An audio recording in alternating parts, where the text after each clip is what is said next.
Hello everyone, welcome back to my channel. In today's video, we will go through the topics of kind of all over the place, but bear with me because it's getting pretty wild, intense, and crazy. The first topic will be what just took place at the White House and the robot that showed up. His name is Figure 3. Surprised it's not 33 or 66, but we have just 3 at this moment. What countries had been present and what representatives had been present next to Melania Trump when she announced that this could be the next potential teacher. That's how the teachers will look like, not just in the US, but many other countries. We're going to start with this because this is a pure example of where they are taking humanity. And if people don't see it yet, they think this is just entertaining or it's fun or it's convenient or it's going to improve their life. I don't know what to say. Then we're going to go to, very briefly, to change the subject, to Lindsey Graham, how he was greeted in South Carolina by the people who live in South Carolina. So you're going to see the video. We will definitely check up on Netanyahu or Satanyahu. And the question that was really good question asked to him by one of the journalists during the press conference in Israel, as I believe, and how that unfolded. And last but definitely not least is the topic from Russia. Why is that important? I received an email from one of you this morning about an article. It was an article in which the story was, and I'm going to read this to you, and I'm going to present the videos to you as well, about the cattle, about the cows that have been killed in Russia because of some form of disease. And this is in Novosibirsk region. A lot of people are protesting in Russia against that. And at first I thought, because a lot of people say, no, it's a fake news, this is the Western propaganda. But since we know that there is not much difference really as far as the digital currency goes, digital ID goes, Sputnik vaccinations that have the nanotechnology also in them. So why not to have the same kind of situation with the farmers, right? Surprising, right? Because you would think that they would actually protect the farmers, which probably they do to some extent, but then they come up with this. And the first thought I had, I was like, I have to check it because this might be some fake news or it might be exaggerated, but not really. I'm going to show you some Russian videos. So let's start with Melania Trump. Actually, no, let's start with thank you. Let's start with thank you to Tatiana, who recently donated on my PayPal account. Thank you everyone who is supporting my work. Thank you, Tatiana, and all my Patreon members and local supporters. You really keep me going, and I appreciate it immensely. Let's go to Melania Trump. First, we're going to go to the posts from Instagram. I'm going to read this to you. And then I will mute myself and we will hear some story from what's going on. So give me a moment.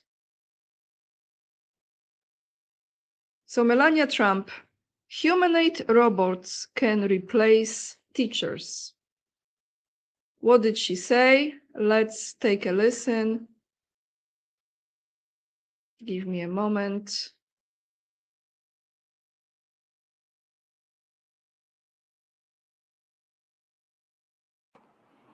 Imagine a humanoid educator named Plato. Access to the classical studies is now instantaneous. Literature, science, art, philosophy, mathematics, and history. Humanity's entire corpus of information is available in the comfort of your home. Plato will provide a personalized experience, adaptive to the needs of each student. Plato is always patient and always available. Imagine a humanoid educator.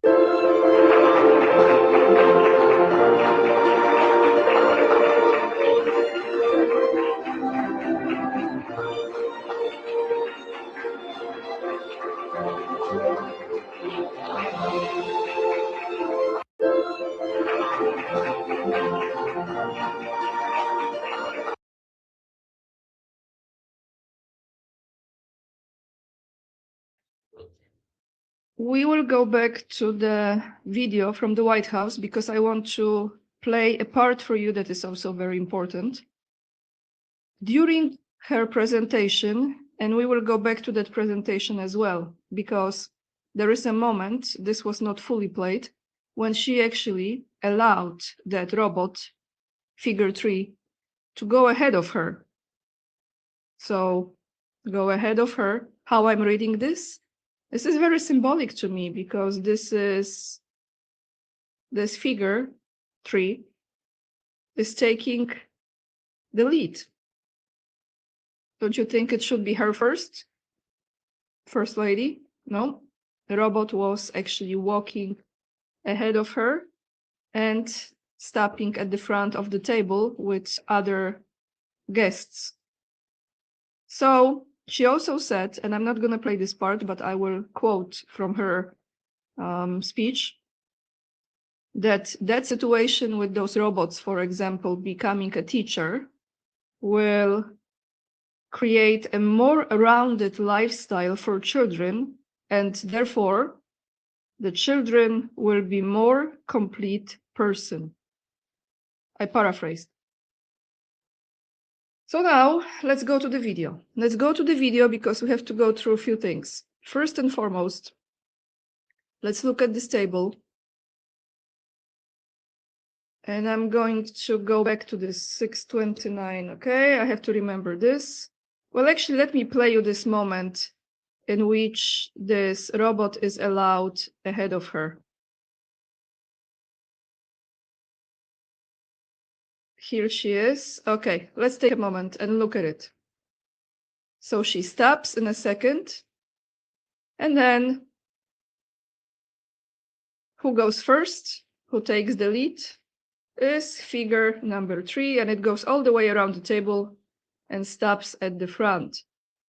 So let's look at this table for a moment. I don't know if we can have here is a good one. Okay. Who sat at this table? Just at this table. Altogether, 45. I think they are choosing this number because of Trump's presidency. So 45 and then 47. Anyway, 45 countries were represented during this so-called summit.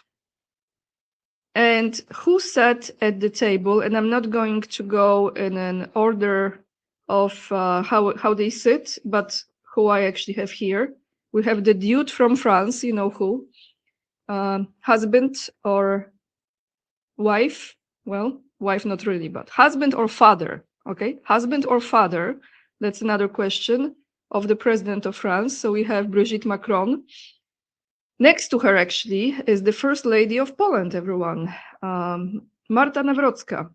We also have the representatives from United Arab Emirates, Panama, Morocco, Sierra Leone is this lady in this beautiful outfit right here, the blue outfit, Republic of Malawi, and this gentleman is representing Kosovo. I was wondering why they chose those people to be at this table, those countries. The dude from France, I mean, it's obvious, but why did they choose those countries? Are they going to be first with those figure 3 robots? I don't know.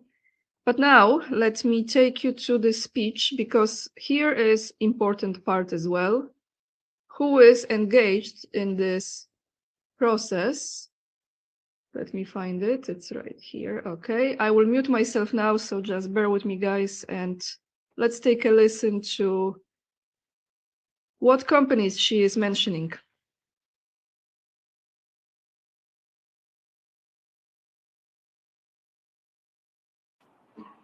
Knowledge is the foundation of civilization. But although academia is interesting, business is compelling. For real growth in technology and education, I encourage you to bring the private and public sector worlds together. Yesterday's meeting at the State Department was an impressive showing of how tech innovation is modernizing our communities.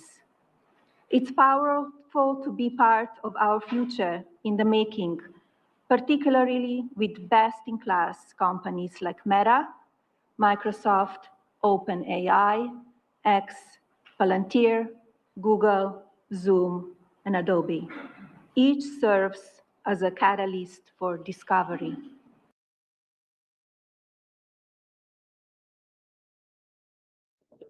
So did she say that although academics is interesting, but business is compelling? Pretty much right in our faces. And then she just gave a full list of companies that will profit from it, because academics is interesting, education is interesting, but business is really, really compelling. So what do you think about this, guys?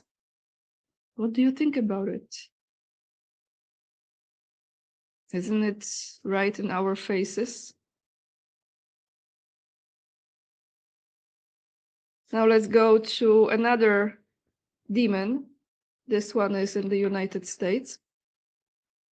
Number one, warmonger. There are many, but this one is definitely in the front line of warmongers. Lindsey Graham, who represents South Carolina, one of the places I used to live in the United States, beautiful state. Let's take a look how he was greeted in South Carolina by the locals.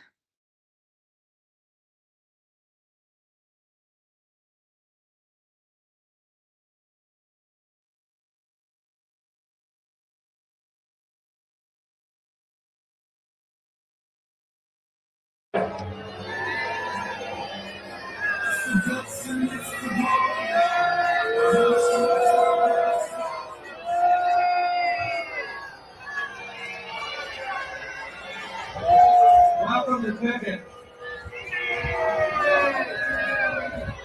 Thank y'all for coming. Thank you very much. Thank you. Thank you. Thank you all for coming. Thank you very, very much. Thank you. Thanks a lot. Well, you want to find something common?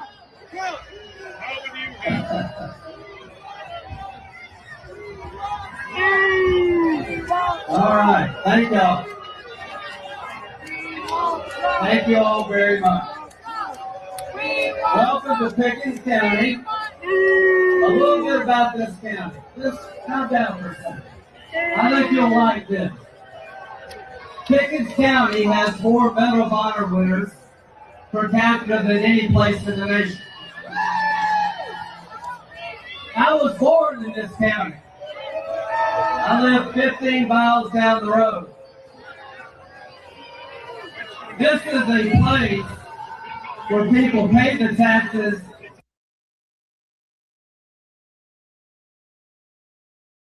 So let's just say how it is, and I will not use nice language. He doesn't give a shit if people do this or if people are booing him for 6 minutes, because ultimately he's gonna get his money from a legal land. The name should not be mentioned, right?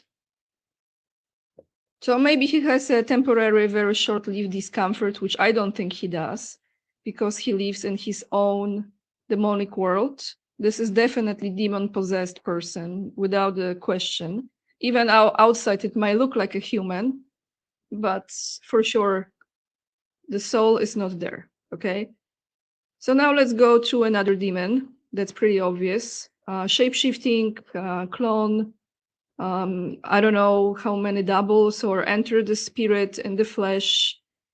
Let's take a look at this situation when someone from the press was trying to ask Netanyahu a question about this conflict with Iran.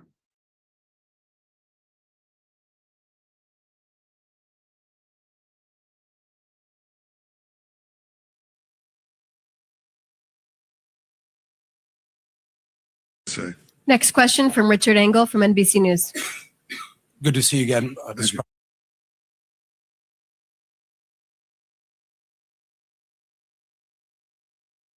My question.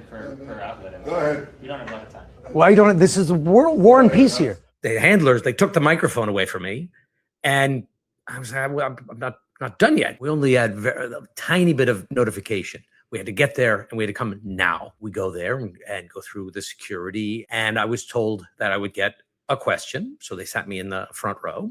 Many Americans do believe that Israel dragged the United States in this war and is now pulling the rest of the world along with it. How do you see this ending? Well, I think we have concrete goals, how to do it, how to end it. We wanted, as I said, decimate the ballistic missile program, which we're doing, decimate the nuclear program, which we're doing. This canard that we dragged the United States into it is not just a canard, it's ridiculous. He was really kind of talking you through why Israel went in, what its My question. Go ahead. objectives are, which frankly are different to the objectives of the Americans. It's funny you mentioned that, because I believe the reason he called this small gathering of foreign reporters was to address this topic specifically, because the general consensus was building that this was Israel's idea, that this was Netanyahu's personal idea, and he wanted to say, no. This was something that President Trump wanted to do, and we are an ally, and that he didn't take convincing. I got in a second question, and you'll hear a little bit about this as well, because after I asked my question, the handlers, they took the microphone away from me, and I was like, well, I'm not done yet. I didn't exactly ask, however, why the Israel's. No, I think I only fair that this is a serious subject. This is a serious. My question. Go ahead. You don't have a lot of time. Why don't? This is war and peace here. Of course, but you have objectives are, which frankly are different. There are oil fields around the world that are burning. Gas prices are going up. The war is popular here in Israel. It is not popular with many Americans. So my question was, how do you see this ending? Not why, not even when. What do you imagine the day after will look like? Well, we have achievable goals. Once we achieve our goals, then I have argued, I think, and Americans understand this very well because we're real partners. I think that what has to be done is to have alternative routes. Instead of going through the choke points of the Hormuz Straits and the Bab el-Mandeb Straits, in order to have the flow of oil, just have oil pipelines going west through the Arabian Peninsula, right up to Israel, right up to our Mediterranean ports, and you've just done away with the choke points forever.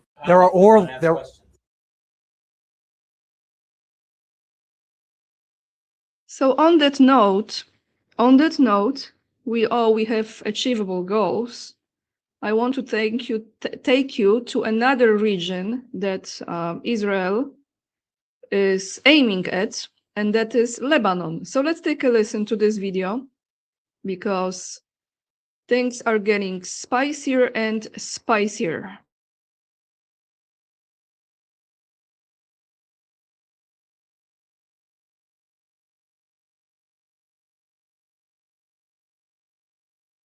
This needs to go viral. Share this with everyone. Start arguments in the comments down below, because what I'm about to tell you is absolutely insane. You are watching the south of Lebanon behind me, and you see the river right here. That's the Litani River that separates the south of Lebanon with the north of Lebanon. All these red dots you see are bridges, and every single one of those bridges has been destroyed by Israel, making it impossible for the remaining civilians in the south to move to the north, so they'll most likely gonna get carpet bombed and murdered by Israel. But it also makes it impossible for medical crews and search teams from the north to travel to the south and actually save and rescue people. But it gets even crazier. The Israeli army has now announced that all of this will now be Israel. Israel is going to annex and occupy all of this area up until the river Litani, up until the Litani River. And you still wonder why there is resistance.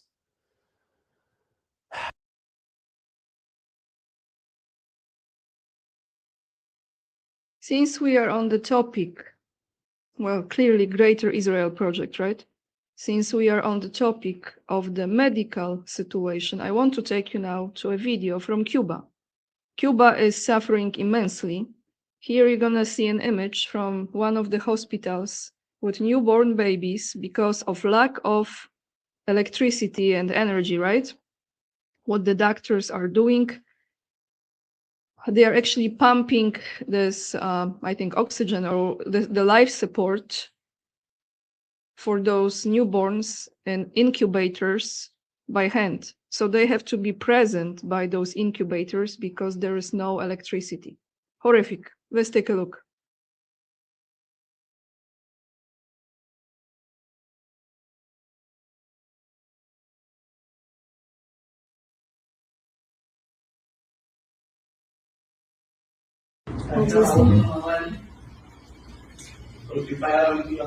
So they have their manual because the ventilator is failing because of lack of function. They can just pump them manually, but they print in a video so you can actually trust American. So they have their manual because the ventilator is failing because of lack of function. They can just pump them manually. But they print in a video so you can actually trust American.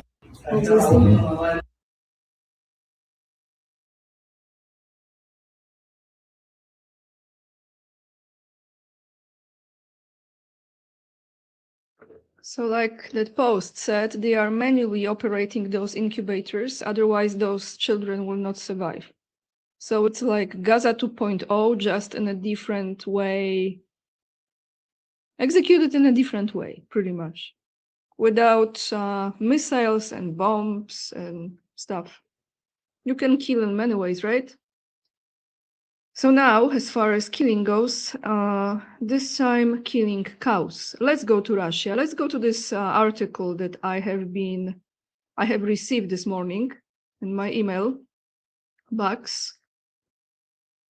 Let's read this. And please, we know the misinformation and all of this and independent and blah, blah, blah. Okay, but let's just look. This is from Independent, okay? But let's just read this and then we're gonna go to some videos that are actually presenting the story from the Russian perspective. So this is from March 17th, which is, like, what is it, 9 days ago now. Russia declares cattle disease emergency as huge culls sparks protests. Videos show thousands of cows and other cattle being burned to contain the disease. The first thing that I thought about, it's like, this reminds me France. You remember in France, they had this situation not a long time ago. You remember those ostriches in Australia? You remember that, guys? So let's read this. Russia's Siberian Novosibirsk region has declared a state of emergency to combat a cattle disease outbreak following weeks of protests from small farmers whose livelihoods are being threatened by forced culling. I don't know, say culling or culling. The measures had led to widespread resistance against the removal of livestock. Andrei Shindielov, the region's agriculture minister, told state news agency TASS that the emergency would allow for effective coordination of actions and the containment of the movement of animals and animal products. Officials have identified 5 outbreaks of Pasteurellosis,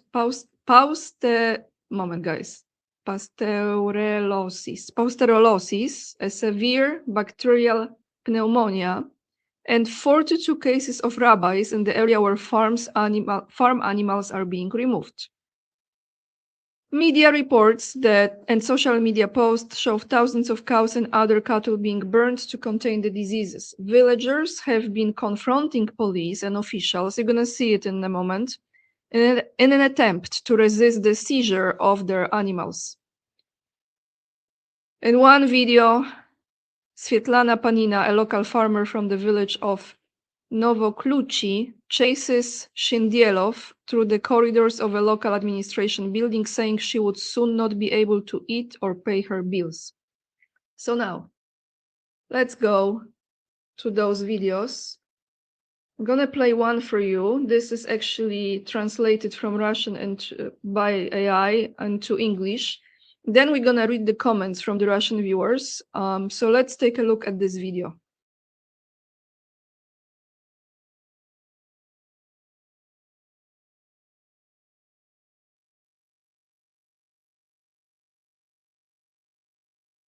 Documents. Give me my quarantine documents. I'm not shouting. Unrest in the Novosibirsk region. Residents of several villages are protesting against the mass slaughter of livestock. Farm animals are being killed and burned due to a declared outbreak of infection. For many of those taking to the streets, the loss of a cow is akin to death. After all, animals feed the entire family. One of the centers of dissent has become the village of Kozika. 700 people live there. Or should you burn us along with the cows? Then the cows and us, for that matter. It turns out this is internal sabotage. In early March, the Regional Ministry of Health identified 42 outbreaks of rabies and spaying, an acute infectious disease that can be transmitted from animals to humans in the region. Cases of infection have also been recorded in Altai, Transbaikal, and Buryatia. The Novosibirsk regional government decided to eradicate the problem by declaring a quarantine, setting up a checkpoint, and killing the animals. Animal culling is carried out during outbreaks of particularly dangerous animal diseases to prevent the spread of infectious animal disease pathogens and protect the population from diseases common to humans and animals. The decision to cull animals is made by the Novosibirsk regional government. Under the pretext of fighting the infection, specialists in white suits have begun arriving in some villages to euthanize cattle. This video was filmed by a mother of many children. According to her, the cattle showed no signs of illness. The family lost their only cow, the animal that fed them all. They're calling the cattle. They've already given her a shot. She's about to suffocate.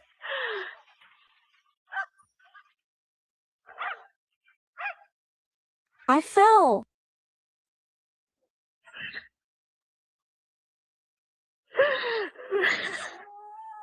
Farmers claim that no one is taking blood or milk samples from their cows, and the animals appear perfectly healthy. They haven't been provided with any documentation regarding the quarantine. In response to these complaints, the regional government promised to compensate the owners of the slaughtered cattle. Authorities don't want to test our cattle. They don't want to take blood samples from ordinary cows. If they slaughter our livestock now without trial or investigation, without any tests, our village will simply disappear from the face of the earth. Look at the state that they're in. There you go. Everyone's standing, drinking, walking, eating. Farm owners are recording an appeal to the authorities. For these families, cows are the main breadwinners. They can't survive without them. If they take the cows away now, that's it. We're homeless. We have nothing to live on, nothing to exist on. There's no work. As Mesh Siberia writes, in the village of Novokluchi, while the farm owners were away, veterinarians accompanied by police euthanized more than 40 cows, 150 sheep, 3 camels, and 2 pigs. The owners are away, and they're breaking into the area. In an attempt to stop the slaughter, residents of Kaziki blocked the road for a tractor, clearing access to the burial ground. Police arrived to disperse the protesters. At least 2 people were detained.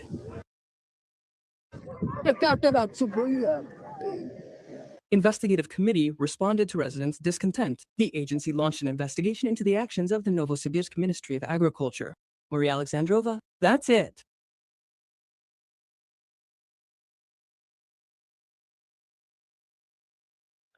So you know what? I know some people will be saying, no, maybe those cows are sick and they have to do it.